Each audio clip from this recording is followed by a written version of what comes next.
Hi hello నమస్తే. Welcome back to our channel. ఏం చేస్తున్నారండి?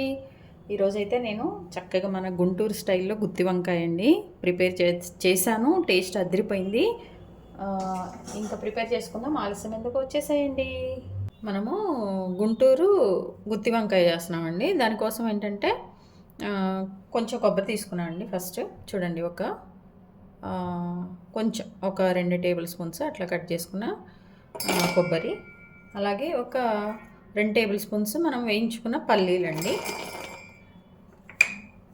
అలాగే ఎల్లిపాయ ఒకటండి. మంచిగా అన్ని పీల్తోనే వేస్తున్నాను, టేస్ట్ కోసము ప్లస్ మన హెల్త్ కోసము.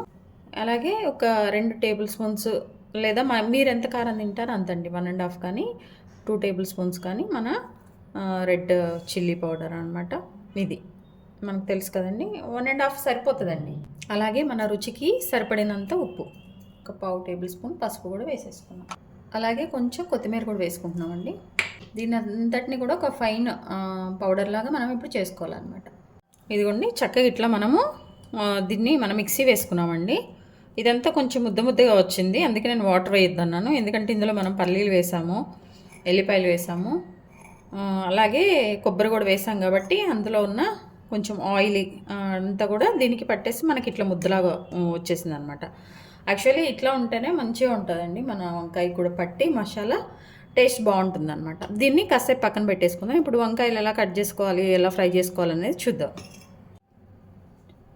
ఈ గుత్తి వంకాయకండి ఫస్ట్ నేను ఒక గిన్నె తీసుకున్నాను. ఆ గిన్నెలో కొంచెం సాల్ట్ వేసేసుకొని పక్కన పెట్టుకుంటున్నాను. ఎందుకంటే అందరికి తెలిసింది కదండి, మన వంకాయని కట్ చేసుకొని సాల్ట్ వాటర్లో పెట్టుకోవాలి కదా, అందుకోసం అది బ్లాక్ కలర్ రాకుండా. అయితే దానికోసం నేను 1/2 కేజీ ఇట్లా నల్లగా ఉండే మన చిన్న వంకాయలు తెచ్చానండి. లేతవైతే బాగుంటాయండి, నాకు ఇక్కడ ఇవే దొరికినాయి కాబట్టి నేను కొంచెం ఇవే తెచ్చుకున్నాను.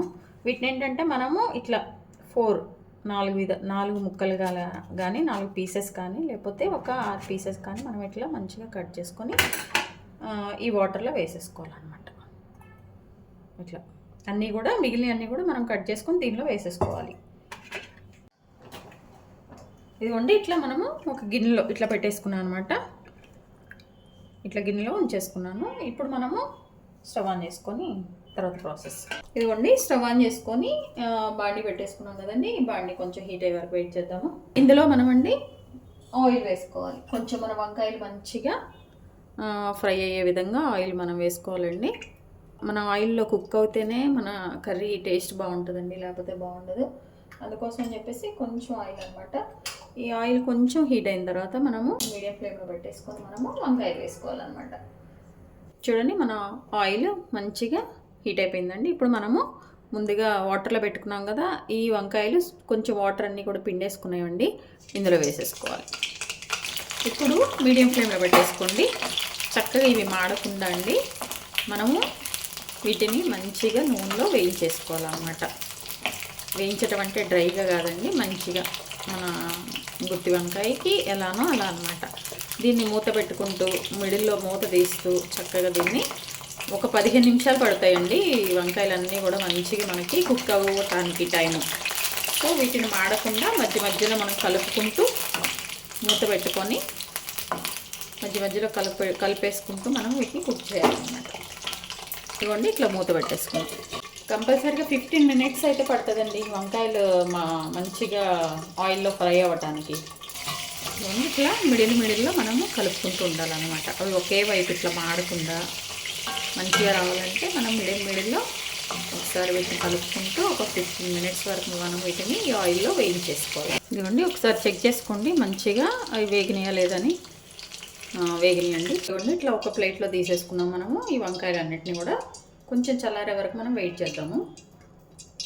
ఇప్పుడు ఏంటంటే అండి, దీనికోసం మనం ముందుగా మసాలా అంతా కూడా మిక్సీ వేసుకున్నాం కదండి, ఇందులో మనము కొంచెం జీలకర్ర యాడ్ చేసుకోవాలన్నమాట. ఇప్పుడు ఎందుకు జీలకర్ర యాడ్ చేస్తున్నానంటే, ఇప్పుడు మిక్సీలో వేసామనుకోండి ఇదంతా కూడా పౌడర్ అయిపోతుంది, టేస్ట్ అంతగా అనిపించదు.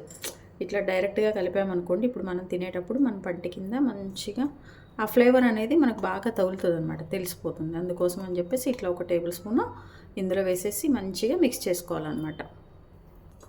ఇదిగో చూడండి, ఇట్లా మిక్స్ చేసాను అనమాట. ఇలా మిక్స్ చేసింది ఇప్పుడు మనము ఆ వంకాయలో స్టఫ్ చేస్తామండి. స్టఫింగ్ కోసమే ఇది. ఇప్పుడు ఆ వంకాయ మనం చేసేది గుత్తి వంకాయ కదండి, ఆ వంకాయ లోపల స్టఫింగ్ కోసమే ఈ పౌడర్ అనమాట.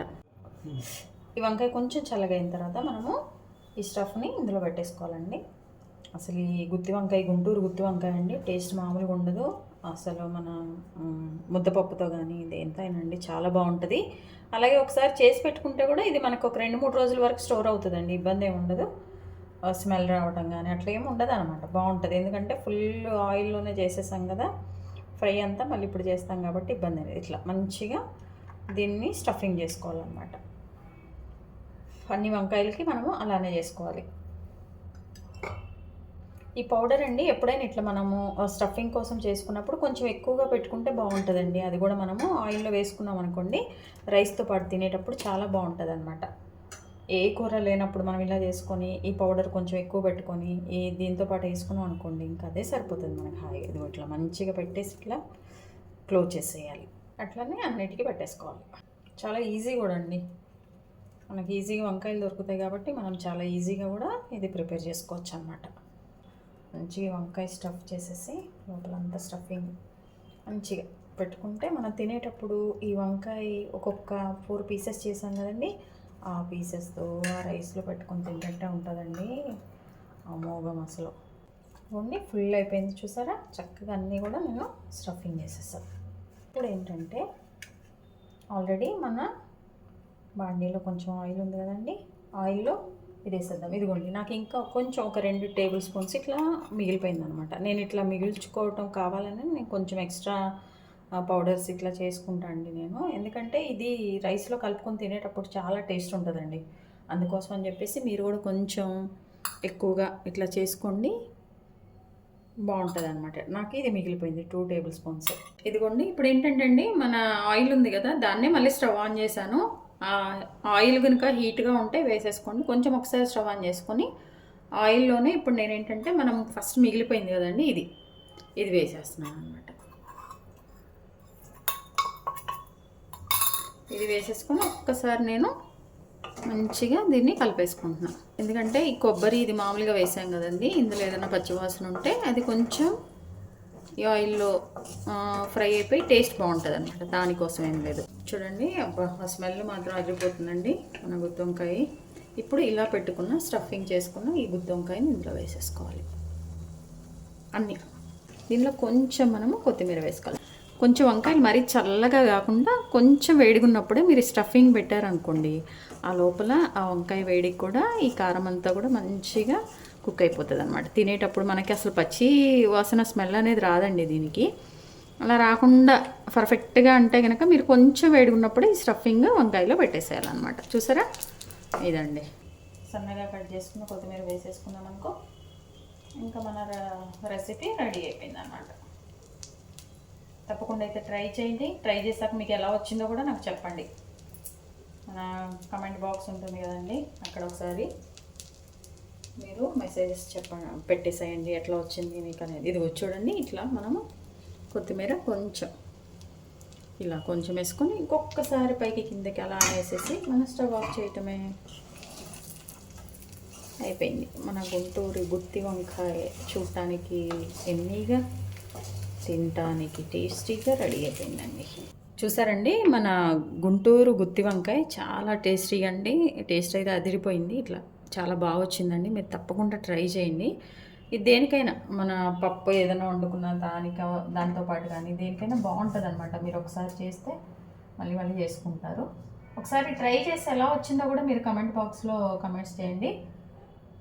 చూడండి ఇట్లా వంకాయ మనం చక్కగా రైస్తో ఇలా కలుపుకున్నా కానండి బాగుంటుంది అనమాట. మీ విలువైన సమయాన్ని కేటాయించిన వీడియోస్ చూస్తున్నందుకు మీ అందరికీ ధన్యవాదాలండి. మీకు నచ్చినట్లయితే లైక్, షేర్, సబ్స్క్రైబ్ అండి. చూస్తున్నారు కానీ సబ్స్క్రిప్షన్ చేసుకోవట్లేదండి. మరి మీరు గమనిస్తున్నారో లేదో ఒకసారి చెక్ చేసుకోండి. చెక్ చేసుకొని సబ్స్క్రైబ్ చేసుకోండి. సబ్స్క్రైబ్ చేసుకుంటే మన వీడియోస్ అన్నీ కూడా ఆటోమేటిక్ వస్తూ ఉంటాయండి. అలాగే అందరికీ కూడా మీ బంధువులకి, ఫ్రెండ్స్కి అందరికీ కూడా షేర్ చేస్తూ ఉండండి. Thank you.